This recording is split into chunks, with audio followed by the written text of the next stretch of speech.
చాలా మన పాఠ్య పుస్తకాలలో ఈ మధ్యన వస్తున్నది ఏంటంటే ప్రభుత్వం కూడా ఆలోచిస్తుంది ఏంటంటే ఏదైతే పాఠ్య పుస్తకాలలో ఉన్నాయో అవి మన జీవితానికి సంబంధం లేకుండా మనకు భవిష్యత్తులో మన నాలెడ్జ్కి కానీ మన సమాజానికి కానీ ఉద్యోగ అవకాశాలకు కానీ సంబంధం లేని విద్య అనేది ఈ మధ్యన ప్రభుత్వం కూడా ఒక వాదన తీసుకొచ్చింది.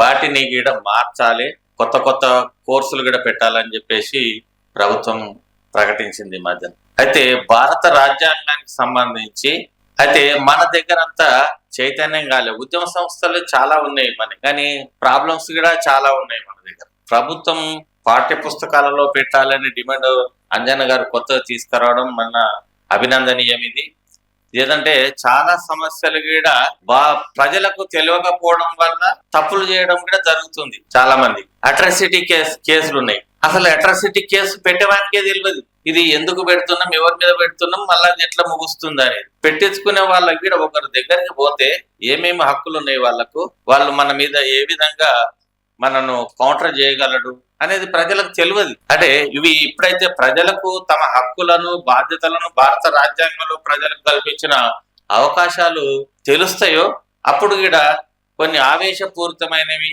అవసరం లేని విషయాలలో కూడా తెలుసుకొని వాటిని అనుకూలంగా ప్రవర్తించడానికి అవకాశం ఉంటుంది. కాబట్టి భారత రాజ్యాంగానికి సంబంధించిన ఈ పాఠ్య పుస్తకాలలో పెట్టాలనేది ఏదైతే డిమాండ్ ఉందో అది సరైన డిమాండ్.